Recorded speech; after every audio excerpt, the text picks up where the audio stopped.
نبی کریم علیہ السلام نے اپنے صحابہ کو مطمئن زندگیاں فراہم کی، اطمینان بخش رویے حضور نے دیے۔ آپ غور فرمائیں گے کہ غریب ترین صحابہ بھی جب کوئی ان سے پوچھتا تھا کیفیت کیا ہے تو وہ کہتے تھے الحمدللہ، اللہ نے ہمیں نبی کریم کا غلام بنا دیا ہے۔ اب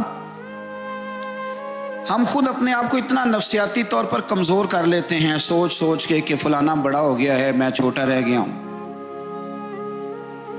فلاں آدمی آگے نکل گیا ہے، میں پیچھے رہ گیا ہوں۔ یہ چیز انسان کو کمزور کرتی ہے۔ انسان اگر یہ تصور کر لے کہ جو میرے حق میں بہتر تھا میرے رب نے مجھے عطا کر دیا ہے، اسے سکون نصیب ہوتا ہے، پھر نفسیاتی مسائل ختم ہوتے ہیں۔ بڑے بڑے سمجھدار لوگوں کو کالا جادو ہو جاتا ہے، اور بڑے بڑے عقل مند لوگ ہوتے ہیں جن کی بھابھی انہیں نظر لگا دیتی ہے۔ بڑے بڑے سمجھدار لوگ ہوتے ہیں کہ جن کی دکان کے آگے کوئی تعویذ پھینک جاتا ہے۔ بڑے سمجھدار لوگ ہیں لیکن وہ چھوٹی چھوٹی باتوں سے اتنے کمزور ہو گئے کہ سانپ سے ڈرتے ڈرتے رسیوں سے بھی ڈرنا شروع کر دیے۔ رسیوں سے، وہ جی میں صبح کل چل رہا تھا تو میرے پیچھے کوئی چل رہا تھا تو میں نے کہا سایہ ہوگا آپ کا، وہی ساتھ چلتا ہے۔ ایک حدیث ہے ترمذی شریف کی، اسے یاد کر لیں، بڑا نفع دے گی۔ میرے نبی کریم علیہ السلام نے فرمایا اگر ساری دنیا مل کے بھی تیرا نقصان کرنا چاہے تو جب تک رب کی مشیت نہ ہو تیرا نقصان ہو نہیں سکتا۔ ختم ہو گئی بات، باہر آ جائیں اس چیز سے۔ اور فرمایا سارے زمانے کے لوگ مل کر تیرا نفع کرنا چاہیں تو جب تک اللہ نہ چاہے وہ تیرا کوئی نفع کر نہیں سکتے۔ نقصان بھی اللہ کی مشیت پہ ہے، نفع بھی اللہ کی رضا پہ ہے، تو پھر آپ بلا وجہ لوگوں کو دیکھ کر ٹینشن کیوں لیتے ہیں؟ پریشانی کاہے کی ہے؟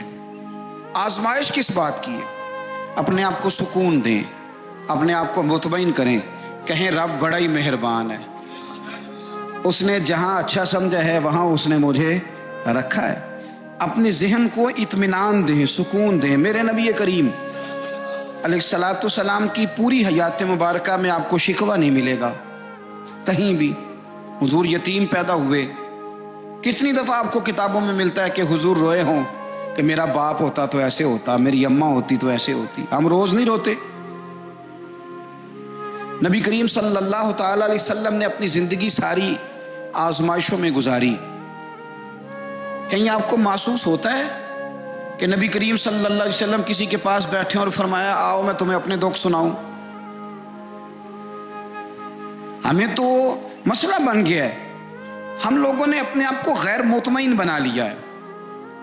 ہم ان ساری چیزوں کی ڈیمانڈ کرتے ہیں جو ہمارے مالک نے مناسب نہیں سمجھی ہمیں دینی۔ ہمیں اپنے آپ کو مطمئن کرنا چاہیے، سکون میں رکھنا چاہیے۔ اگر آپ تھوڑا سا اپنے آپ کو سکون دیں، اطمینان دیں، کہیں الحمدللہ، اللہ تبارک و تعالی جہاں جس کو چاہتا ہے وہاں اسے بٹھا دیا کرتا ہے۔ پھر ہم لوگوں کا منصب چھیننا چاہتے ہیں، حسد کرتے ہیں، بغض پیدا ہوتا ہے، عداوت پیدا ہوتی ہے، نقصان ہوتا ہے۔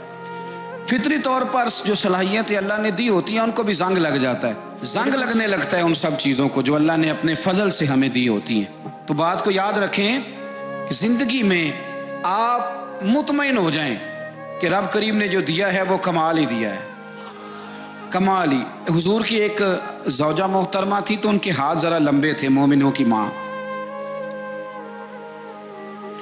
بعض خواتین نے ان سے کہا کہ لمبے ہاتھوں والی، ہم بنا لیتے ہیں نا یہ بھی بات کہ اس کا ناک موٹا ہے تو اس کی آنکھیں چھوٹی ہیں تو اس کے کان بڑے ہیں تو اس کے ہاتھ کیسے ہیں، تو کہا لمبے ہاتھوں والی۔ تو وہ پریشان ہو گئی، نبی کریم علیہ السلام تشریف لائے، کیا ہوا؟ عرض کی یا رسول اللہ مجھے لمبے ہاتھوں والی کہتے ہیں۔ تو حضور فرمانے لگے یہ پریشان ہونے والی بات ہے کہ خوش ہونے والی بات؟